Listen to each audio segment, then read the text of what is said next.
En un mundo donde la mente suele sentirse espesa, nublada por la fatiga.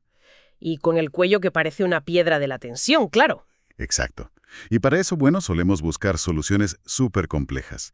Que si el último suplemento para la concentración, la silla ergonómica más cara de la tienda, O masajes semanales. o directamente incontables tazas de café para poder seguir adelante. Ya. Y la ironía de todo esto es que, revisando la documentación de ciertas prácticas corporales para hoy, la respuesta a esa fatiga mental podría ser mucho más anatómica, más interna.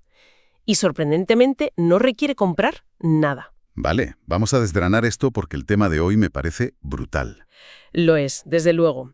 En este análisis a fondo hemos recopilado manuales teóricos, libros de texto y transcripciones de clases prácticas sobre una disciplina muy concreta, y tienen una premisa fascinante. Se sugieren que la clave absoluta para la vitalidad cerebral reside simplemente en mover la cabeza. Pero cuidado, no sirve cualquier movimiento. No estamos hablando del típico estiramiento de cuello de gimnasio. Hablamos de trazar un símbolo de infinito de manera vertical usando unos cuernos invisibles. Y claro, es una instrucción que, leída así de primeras, suena casi a fantasía, ¿verdad? Totalmente. Suena poético. Pero al analizar estas fuentes a fondo, nos damos cuenta de que es pura biomecánica y neurología aplicadas de una forma brillantemente diseñada. Para dar un poco de contexto sobre los materiales que tenemos sobre la mesa, hoy exploramos la anatomía y los efectos neurológicos de uno de los movimientos del segundo nivel de Shinen Kikon. Ese nivel se conoce como Xinchen Chuang. Es que los textos de este segundo nivel hacen un énfasis constante en algo fundamental, la integración absoluta de la mente y el cuerpo. Claro, no es una simple tabla de gimnasia. Para nada. Utilizan la figura del dragón por un motivo muy deliberado. En esta tradición, el dragón es considerado el señor del espíritu. Ostras. Sí, y esto implica adoptar una postura ágil, dinámica, pero que requiere una mente profundamente en calma para poder ejecutarse bien. Si uno lo piensa, es justo la antítesis de cómo nos movemos hoy en día. Ya ves. Solemos ir rígidos por la vida, pero con la mente a 1000 por hora, en un estado de estrés constante. Exacto. Es darle la vuelta a la ecuación. Cuerpo fluido, mente aquietada. Y aquí es donde la técnica se vuelve extremadamente precisa, porque todo este proceso comienza con un punto anatómico muy específico en el cráneo. Antes de poder entender los beneficios mentales, es imprescindible dominar la geometría oculta de este movimiento físico. El punto de partida son los famosos cuernos del dragón verde. Que en los textos originales aparece como King Long Yao. Suena a novela de artes marciales. Suena a eso, sí, pero estamos hablando de anatomía pura y dura. A ver, explícanos dónde están. Estos cuernos corresponden a las apófisis mastoides. Para quien nos escuche en este momento, si se toca el cráneo, son esos bultos duros, esas prominencias óseas ubicadas a unos 5 centímetros por encima y detrás de la oreja. Vale, ya lo tengo. Pues ese hueso, exacto, es el punto de palanca de todo el ejercicio. Y los manuales son súper estrictos sobre cómo empezar, ¿verdad? Muchísimo. La regla número 1 es mantener la barbilla completamente quieta y mirando al frente. Ajá.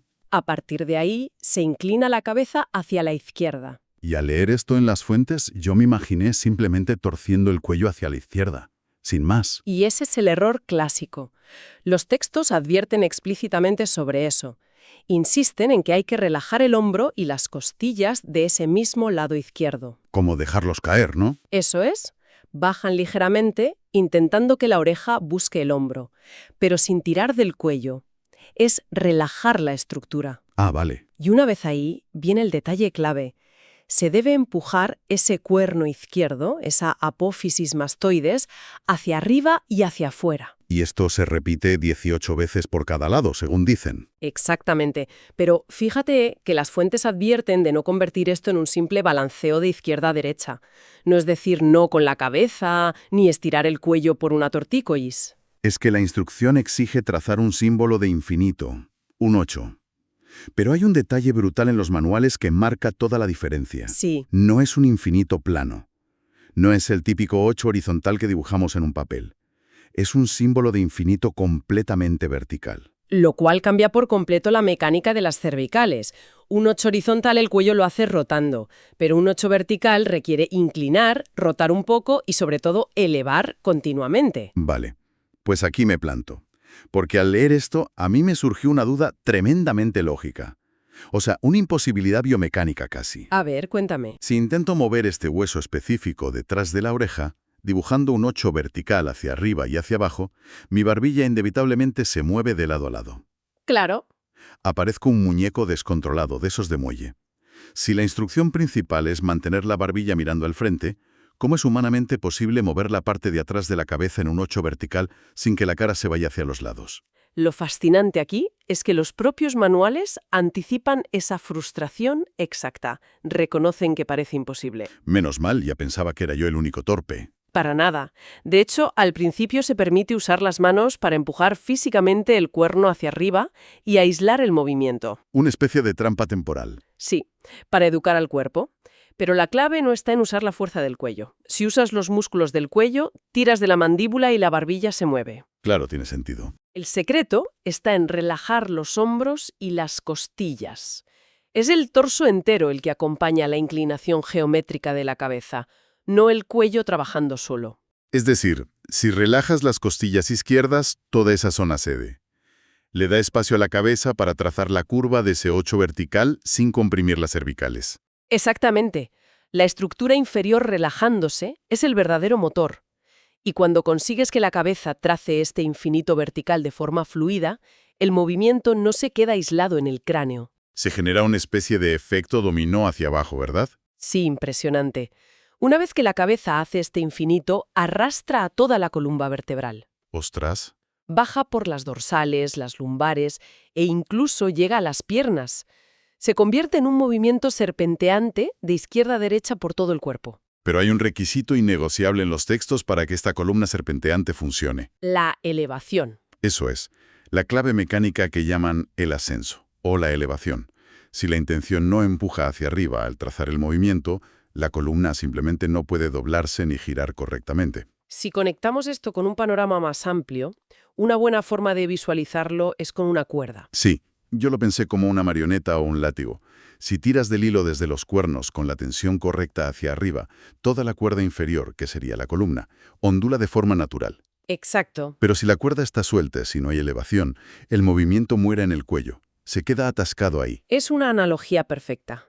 Y cuando se hace con esa elevación adecuada, la columna no forma un solo arco aburrido, se dobla en múltiples arcos oscilantes. ¿Qué pasaba? Adquiere el movimiento ondulante de una serpiente que asciende, formando una enorme letra S en la espalda.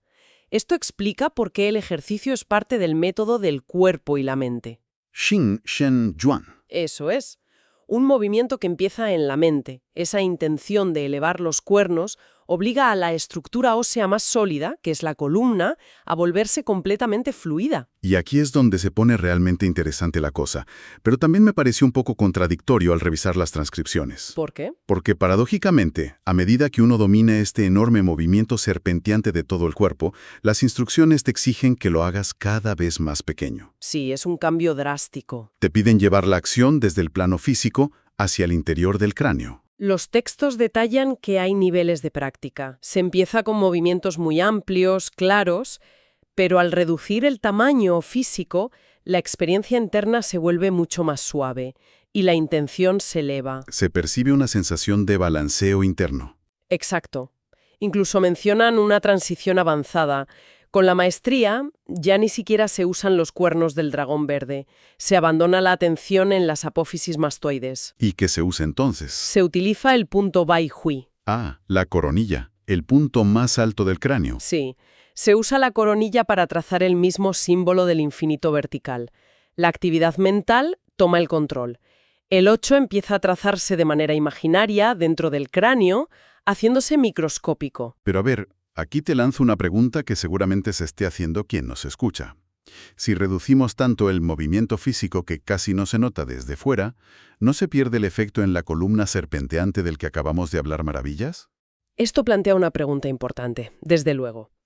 Y la respuesta de las fuentes es que reducir el movimiento externo no lo elimina, sino que concentra la energía. Ajá. Al llevar ese símbolo de infinito al interior del cráneo, se empiezan a movilizar los meridianos internos de una manera mucho más sutil y profunda. O sea, pasa de ser un simple estiramiento físico a algo interno. Totalmente. Pasa de ser un ejercicio musculoesquelético a una práctica puramente energética y neurológica.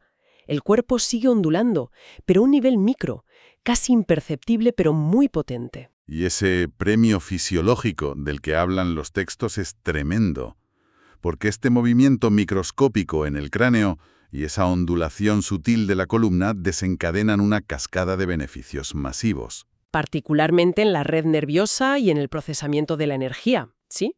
Hablemos del sistema nervioso, porque los manuales son súper específicos. Explican que al oscilar lateralmente con esta técnica se realiza un masaje suave, uniforme y constante a toda la cadena de nervios que corre a ambos lados de la columna cervical. Es un masaje que casi nadie recibe de forma natural. Claro, normaliza la circulación sanguínea y linfática en las vértebras, y según los textos, esto llena de energía la corteza cerebral. Y hacen bien en destacar la corteza cerebral, porque como sabemos por la medicina occidental, es la que controla todo el cuerpo. Por eso dicen que es altamente efectivo para mareos, dolores de cabeza, tinnitus y hasta trastornos cerebrovasculares. Es una locura la cantidad de aplicaciones que mencionan. Sí, y no se quedan solo en la neurología occidental, integran esto con la medicina tradicional china, hablando de un órgano fundamental aquí, la vesícula biliar. Cierto, en la energía Shaoyang. Eso es. Los cuernos del dragón movilizan los meridianos de la vesícula biliar. Y según esta tradición médica, los 5 órganos y las 6 vísceras dependen de la vesícula biliar para movilizar su energía clara. Energía clara. Es un concepto bonito, pero ¿qué significa en la práctica? Básicamente es esa sensación de ligereza, de tener la cabeza despejada. Pero para que esta energía suba a la cabeza, hay un requisito estructural del que hablamos antes. Las costillas relajadas. Exacto. Si las costillas no están completamente relajadas, el meridiano se bloquea. Y esa energía clara no puede ascender. Y cuando logra ascender, los beneficios para la claridad mental son alucinantes. Sí, porque nutre directamente el cerebro, que ellos llaman la morada del espíritu original. Me encanta ese nombre. Al practicar esto muchas veces con los ojos cerrados, los registros dicen que el cuerpo se siente ligero, como flotando.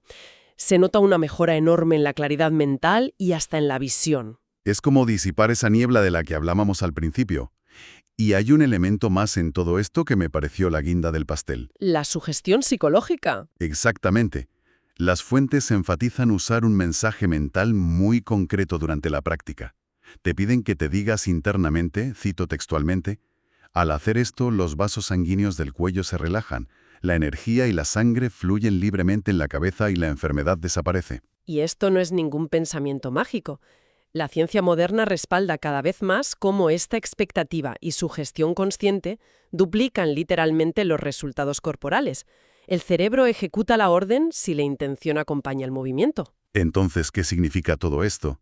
Para quien nos esté escuchando ahora mismo, que quizás pasa 10 horas al día frente a una pantalla con los hombros en las orejas. Pues significa mucho. Significa que comprender esta mecánica, aflojar las costillas, lubricar la columna y visualizar ese infinito vertical es literalmente un reinicio para la fatiga mental y visual.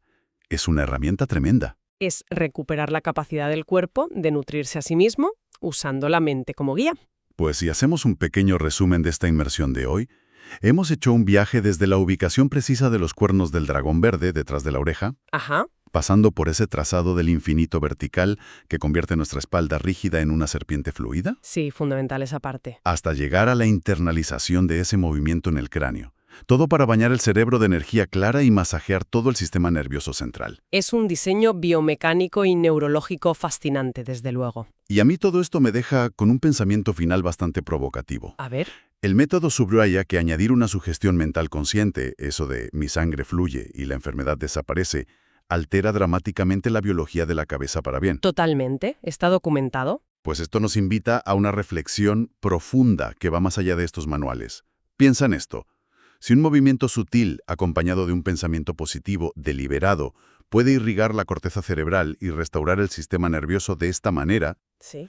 ¿qué impacto neurológico silencioso están teniendo sobre nosotros las posturas rígidas y los pensamientos de estrés o ansiedad que sostenemos de manera completamente inconsciente, hora tras hora, día tras día?